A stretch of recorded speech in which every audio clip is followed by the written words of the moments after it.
شروع اللہ کے نام سے جو بڑا مہربان نہایت رحم کرنے والا ہے۔ ناظرین اکرام، قوم عاد اور قوم سمود دنیا کی تاریخ میں تو ایسی قومیں گزری ہیں جن کو اللہ تبارک و تعالیٰ نے بے پناہ طاقت اور بے پناہ قوت سے نوازا تھا۔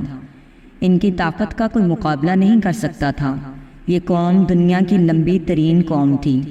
ان کے جیسی قوم نہ ان سے پہلے آئی اور نہ ہی ان کے بعد۔ ناظرین اکرام، آج کی اس ویڈیو میں قوم سمود کے بارے میں بات کریں گے جو قوم عاد کے بعد آباد ہوئی۔ قوم عاد دنیا کی سب سے پہلی طاقتور ترین قوم تھی۔ اس قوم نے اللہ تبارک و تعالیٰ کی نافرمانی کی اور گناہوں کے اندر مبتلا ہو گئے، تو اللہ تبارک و تعالیٰ نے اس قوم پر اپنا دردناک عذاب نازل فرمایا اور اس قوم کو ہلاک و برباد کر دیا۔ اس قوم کا نام و نشان صفحہ ہستی سے مٹا دیا۔ اس طرح قوم عاد کی ہلاکت کے بعد ایک دوسری قوم معرض وجود میں آئی جس کو قوم سمود کہا جاتا ہے۔ قوم سمود قوم عاد کی نسل سے ہی تھی اور یہ دنیا کی دوسری طاقتور ترین قوم تھی۔ قوم عاد کی تباہی اور بربادی کے بعد عاد کے چھوٹے بھائی سمود کی نسل سے یہ قوم وجود میں آئی جس کو قوم سمود کہا جانے لگا۔ یہ قوم ہجر کے علاقے میں آباد تھی اور آہستہ آہستہ یہ لوگ پھیلتے چلے گئے، یہاں تک کہ یہ لوگ مغربی اور شمالی عرب تک پھیل گئے۔ اس قوم نے اپنا دارالحکومت ہجر کو ہی رکھا جو کہ شہر حجاز سے بالکل قریب واقع ہے، جسے آج ہم مدائن صالحہ کے نام سے جانتے ہیں۔ ناظرین اکرام، اس وقت کی سب سے سپر پاور قوم عاد ثانی یعنی قوم سمود تھی۔ اللہ تبارک و تعالیٰ کا ان پر یہ خاص کرم تھا کہ یہ قوم انتہائی طاقتور تھی اور اللہ تبارک و تعالیٰ نے ان کو بے شمار نعمتوں سے بھی نوازا تھا۔ ناظرین اکرام، تاریخ کی کتابوں میں اس قوم کا قد 40 ہاتھ بتایا گیا ہے اور ان کی اوسط عمر 900,000 سال تھی۔ اللہ تبارک و تعالیٰ نے ان کے جیسی قوم دوبارہ پیدا ہی نہیں کی۔ یہ ایسی قوم تھی جن کو کوئی بیماری نہ لگتی تھی اور نہ ہی ان کے لوگ بوڑھے ہوتے اور نہ ہی ان کے ہاتھ پاؤں کمزور ہوتے۔ یہ لوگ ہمیشہ جوان اور تندرست رہتے۔ یہ لوگ اتنے طاقتور تھے کہ ان کی نظر تک بھی کمزور نہ ہوتی تھی۔ ناظرین اکرام، قوم سمود کی ایک نمایاں خوبی یہ بھی تھی کہ اگر قوم سمود کا کوئی مرد اپنی عورت کے ساتھ ایک مرتبہ ہم بستری کر لیتا تو وہ عورت ایک ہی بار میں حاملہ ہو جاتی۔ یہی وہ خوبی تھی جس کی وجہ سے یہ قوم عاد کی تباہی کے بعد قوم سمود کے نام سے ابھری اور جلد ہی دنیا کے اندر اپنا اثر و رسوخ پیدا کر لیا۔ ایسی شاندار قوم جس قوم کو اللہ تبارک و تعالیٰ نے بے پناہ طاقت اور بے شمار نعمتوں سے نوازا تھا، لیکن اس کے باوجود بھی اس قوم نے کون سا ایسا گناہ کیا جس کی وجہ سے اللہ تبارک و تعالیٰ نے اس قوم پر اپنا دردناک عذاب نازل فرمایا اور اس قوم کو صفحہ ہستی سے مٹا دیا اور اس قوم کو رہتی دنیا کے لیے عبرت کا نشانہ بنا دیا۔ ناظرین اکرام، اس قوم کے گھروں کو آج بھی اللہ تبارک و تعالیٰ نے نشان عبرت کے طور پر باقی رکھا ہوا ہے۔ یہ قوم بڑے بڑے پہاڑوں میں رہنے کی شوقین تھی۔ یہ لوگ بڑے بڑے پہاڑوں کو تراش کر اس کے اندر اپنے خوبصورت محلات بنایا کرتے تھے اور اسی کے اندر زندگی بسر کیا کرتے تھے۔ اللہ تبارک و تعالیٰ نے قوم سمود کو بہت کچھ عطا فرمایا تھا۔ سرسبز باغات، میٹھے پانی کی نہریں اور پتھریلی زمین اور اس پر ہر قسم کے پھل۔ اس قوم کے عالی شان محلات اتنے خوبصورت تھے کہ صرف دور دراز سے لوگ ان کے عالی شان محلات کو دیکھنے کے لیے آیا کرتے تھے۔ ناظرین اکرام، قوم سمود اپنے عالی شان محلات اور سرسبز و شاداب باغات اور خوبصورت مرغزاروں اور نعمتوں کی فراوانی کی وجہ سے یہ قوم غرور اور تکبر میں آ گئی اور سرکشی کے نشے میں دھت ہو کر اللہ تبارک و تعالیٰ کی نافرمانیاں کرنے لگے اور اللہ تبارک و تعالیٰ کی وحدانیت کو چھوڑ کر اپنے ہاتھوں سے تراشے ہوئے بتوں کی پوجا کرنے لگے۔ اور یہ بات بھی بھلا بیٹھے کہ کچھ عرصہ پہلے اللہ تبارک و تعالیٰ نے انہی کی قوم پر انہی گناہوں کی وجہ سے اپنا دردناک عذاب نازل فرمایا تھا اور اس قوم کو صفحہ ہستی سے مٹا دیا تھا۔ ناظرین اکرام، اس دنیا کی طاقتور اور بدبخت قوم کی طرف اللہ تبارک و تعالیٰ نے اپنے پیارے نبی حضرت صالح علیہ السلام کو مبعوث فرمایا تھا۔ چنانچہ حضرت صالح علیہ السلام نے اللہ تبارک و تعالیٰ کے حکم کے مطابق اس قوم کو بت پرستی سے منع کیا اور اللہ تبارک و تعالیٰ کی وحدانیت کی طرف بلایا اور ایک سچے خدا کی عبادت کرنے کا حکم دیا، لیکن قوم کے سرداروں نے حضرت صالح علیہ السلام کو جھوٹا ثابت کرنے کے لیے ان سے معجزہ طلب کر لیا۔ اس قوم کے سردار حضرت صالح علیہ السلام سے کہنے لگے کہ آج تک جو بھی نبی آیا وہ اپنے ساتھ کوئی نہ کوئی معجزہ لے کر آیا، اگر تم اللہ تبارک و تعالیٰ کے سچے نبی ہو تو ہم کو معجزہ دکھاؤ۔ چنانچہ حضرت صالح علیہ السلام نے اس قوم کے سرداروں سے پوچھا کہ آپ لوگ کون سا معجزہ چاہتے ہو؟ تو اس وقت اس قوم کے سردار کہنے لگے، یہ جو سامنے چٹان ہے اس میں سے ایک ایسی اونٹنی نکل کر آئے جو قابل ہو اور آتے ہی بچے کو جنم دے، اور وہ ہم سب کے لیے دودھ دے، اور وہ دنیا کی خوبصورت ترین اونٹنی ہو، اس کے ساتھ ساتھ وہ اونٹنی ایسی ہو جس کا کوئی ماں باپ نہ ہو۔ چنانچہ حضرت صالح علیہ السلام نے ان سرداروں کی یہ بات سن کر اللہ تبارک و تعالیٰ کی بارگاہ میں یہ دعا کی تو ان کے دیکھتے ہی دیکھتے سامنے پہاڑ میں سے ایک خوبصورت حاملہ اونٹنی نکل کر آئی، اور آتے ہی اس اونٹنی نے ایک حسین و جمیل بچے کو جنم دیا۔ اس وقت اس اونٹنی کے تھن دودھ سے بھرے ہوئے تھے، اور اس اونٹنی نے اتنا دودھ دیا کہ سب لوگوں نے پیٹ بھر کر دودھ پی لیا۔ اس کے باوجود بھی دودھ وافر مقدار میں موجود تھا۔ چنانچہ حضرت صالح علیہ السلام کا یہ عظیم الشان معجزہ دیکھ کر وہ تمام قوم اور اس کے سردار لاجواب ہو گئے، اور اس بدبخت قوم کے سردار حضرت صالح علیہ السلام سے کہنے لگے کہ اے صالح علیہ السلام، یہ تو سراسر جادو ہے۔ اور اس طرح اس قوم کے بدبخت سرداروں نے اس قوم نے یہ معجزہ دیکھنے کے باوجود بھی حضرت صالح علیہ السلام پر ایمان لانے سے انکار کر دیا، اور اسی طرح اپنے کفر و شرک میں ڈٹے رہے۔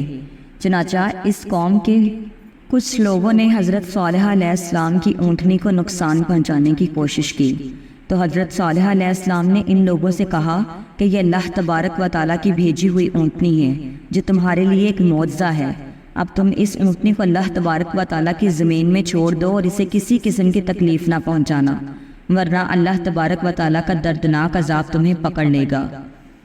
ناظرین اکرام، اس طرح اللہ تبارک و تعالیٰ کی وہ بھیجی ہوئی اونٹنی اور اس کا بچہ قوم سمود کے کھیتوں میں پورا دن چرتے اور ان کے چشموں کا سارا پانی پی جاتے۔ یہ ماجرا دیکھ کر قوم سمود نے حضرت صالح علیہ السلام کی بارگاہ میں شکایت کی کہ اونٹنی اور اس کا بچہ چشمے کا سارا پانی پی جاتے ہیں اور ہم کو پینے کے لیے پانی نہیں ملتا۔ ان کی اس شکایت پر حضرت صالح علیہ السلام نے ان کے لیے دن مقرر کر دیے اور اس طرح اس چشمے کے پانی کو بانٹ دیا۔ ایک دن حضرت صالح علیہ السلام نے اس اونٹنی کے لیے مقرر کر دیا اور دوسرا دن اس چشمے کا پانی قوم سمود کے لیے مقرر ہو گیا۔ ناظرین کرام، جس دن وہ اونٹنی پانی پیتی اس دن وہ دودھ بھی زیادہ دیتی، اور دودھ اتنا ہوتا کہ دن اور رات میں ختم ہی نہ ہوتا۔ جس طرح کہ اللہ تبارک و تعالیٰ نے قرآن پاک میں اس بات کی طرف اشارہ کرتے ہوئے ارشاد فرمایا ہے، اور حضرت صالح علیہ السلام نے اپنی قوم سے کہا کہ یہ اونٹنی ہے، ایک دن اس کے پانی کی باری ہے اور ایک دن تمہارے پانی کی باری ہے، اس کو کوئی تکلیف نہ دینا، ورنہ اللہ تبارک و تعالیٰ کا دردناک عذاب تمہیں پکڑ لے گا۔ ناظرین اکرام، اس طرح کچھ ہی دنوں بعد قوم سمود اس اونٹنی سے تنگ آ گئی، کیونکہ جس دن وہ اونٹنی پانی پیتی اس دن ان کو پینے کے لیے پانی نہ ملتا، اور ویسے بھی قوم سمود کے سرداروں نے حضرت صالح علیہ السلام کی اس اونٹنی کو ایک جادو قرار دے رکھا تھا۔ خیر، قوم سمود کی ایک طاقتور سردار کی بیوی جس کا نام صدوق تھا، اس عورت کی 2 انتہائی خوبصورت اور حسین و جمیل بیٹیاں تھیں۔ ان کی عمر 12 اور 14 سال تھی۔ اس عورت نے حضرت صالح علیہ السلام کے بیٹے کو یہ لالچ دیا کہ اگر تم اپنے گھر میں موجود اونٹنی کو رات کے اندھیرے میں قتل کر دو تو میں اپنی دونوں بیٹیاں انعام کے طور پر تمہیں دے دوں گی۔ چنانچہ حضرت صالح علیہ السلام کی اولاد جو کہ نیک تھی، لہٰذا وہ اس عورت کی اس جال میں نہ پھنسے۔ پھر اس کے بعد اس صدوق نامی عورت نے پوری قوم میں یہ اعلان کر دیا کہ جو بھی شخص حضرت صالح علیہ السلام کی اس اونٹنی کو قتل کرے گا، میں اپنی دونوں کنواری بیٹیوں کا نکاح ان کو دے دوں گی۔ اس عورت کا یہ اعلان سنتے ہی اس قوم کے 2 نوجوان جن کا نام مصطفیٰ ابن دار اور کیدار بن سالف تھا،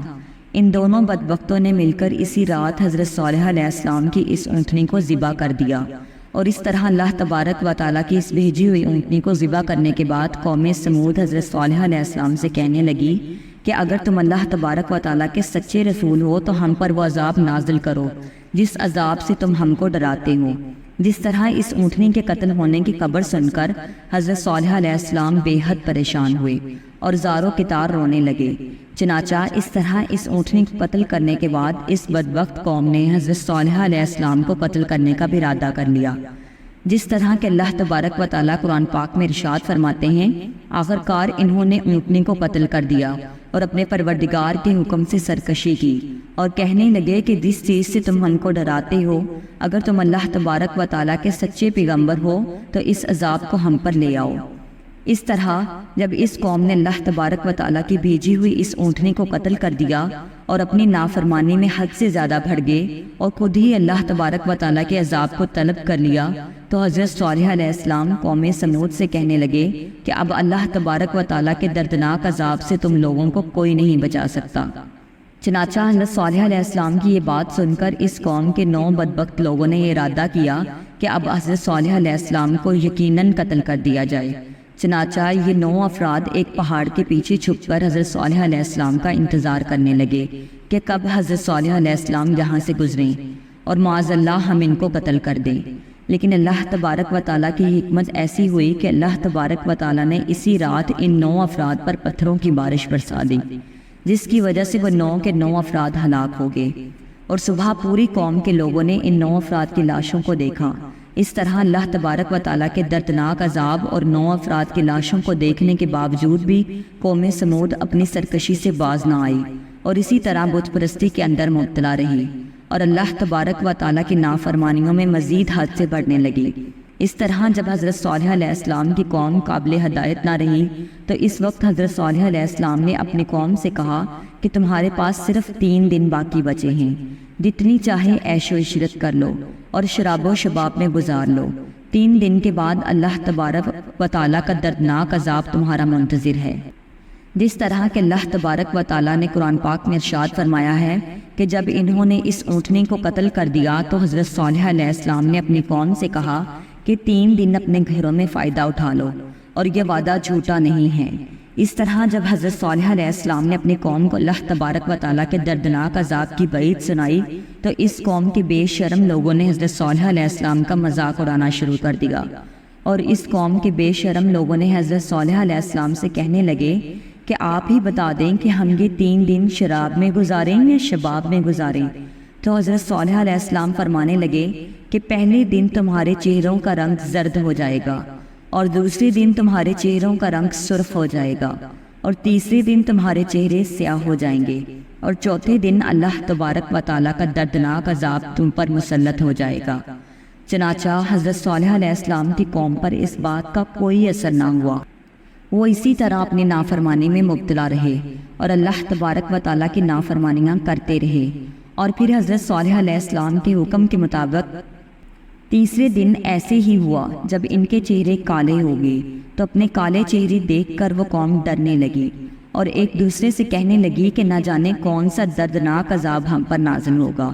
اور نہ جانے کس طرح کے عذاب کے اندر ہم مبتلا ہو جائیں گے۔ چوتھے دن ایک زوردار خوفناک چیخ آسمانوں سے نکلی، جس چیخ کی وجہ سے تمام قوم سمود کے لوگوں کے کانوں کے پردے پھٹ گئے اور ان کے دل جیسے باہر آنے لگے اور روحیں جسموں کو چھوڑنے لگیں، اور چند ہی لمحوں میں وہ لوگ جہاں جہاں پر موجود تھے وہیں اپنی اپنی جگہ پر اوندے منہ گر گئے اور تڑپ تڑپ کر سب ہلاک ہو گئے۔ پھر اس کے بعد اللہ تبارک و تعالیٰ نے ایک ایسا دردناک زلزلہ بھیجا جس زلزلے کی وجہ سے انہی کے گھروں کو انہی پر گرا دیا گیا، جس طرح کہ اللہ تبارک و تعالیٰ نے قرآن پاک میں ارشاد فرمایا ہے، اور جب ہمارا حکم آ گیا تو ہم نے ان پر حضرت صالح علیہ السلام کو اور جو لوگ ان کے ساتھ ایمان لائے تھے ان کو اپنی مہربانی سے بچا لیا اور اس دن کی رسوائی سے محفوظ رکھا۔ بے شک تمہارا پروردگار بہت طاقتور ہے اور زبردست ہے۔ ناظرین اکرام، اس طرح اللہ تبارک و تعالیٰ نے قوم عاد کی تباہی اور بربادی کے بعد ان کی نسل میں سے قوم سمود کو ہلاک کیا اور اس نافرمان قوم پر اپنا دردناک عذاب نازل فرمایا اور اس قوم کے لوگوں کو صفائے ہستی سے مٹا دیا، اور اللہ تبارک و تعالیٰ نے اس قوم کے گھروں کے نشانات کو آج بھی باقی رکھا ہوا ہے۔ اس قوم کے گھر آج بھی لوگوں کے لیے عبرت کا نشان بنے ہوئے ہیں۔ اللہ تبارک و تعالیٰ سے دعا ہے کہ اللہ تبارک و تعالیٰ اپنے حضور عاجزی اور انکساری کے ساتھ زندگی گزارنے کی توفیق عطا فرمائے اور ان تمام گناہوں سے ہمیں بچائے جن گناہوں کے اندر مبتلا ہو کر پہلی قومیں تباہ ہوئیں۔ آمین یا رب العالمین۔ ناظرین اکرام، میری اس چینل پر اس طرح کی معلوماتی ویڈیوز اپلوڈ کی جاتی ہیں۔ امید کرتی ہوں کہ آج کی یہ ویڈیو آپ کو اچھی لگی ہوگی۔ اگر ویڈیو اچھی لگی ہو تو لائک کر کے میرے چینل کو سبسکرائب کر دیں اور کمنٹ باکس میں کمنٹ کر کے اپنی قیمتی رائے سے بھی آگاہ کریں اور بیل آئیکن کو کلک کر دیں تاکہ میری نئی آنے والی ویڈیوز کا آپ کو پتہ چلتا رہے۔ اگر زندگی رہی تو ایک اور نئی ویڈیو کے ساتھ انشاءاللہ حاضر ہوں گی۔ ابھی مجھے اجازت دیجیے، اللہ نگہبان۔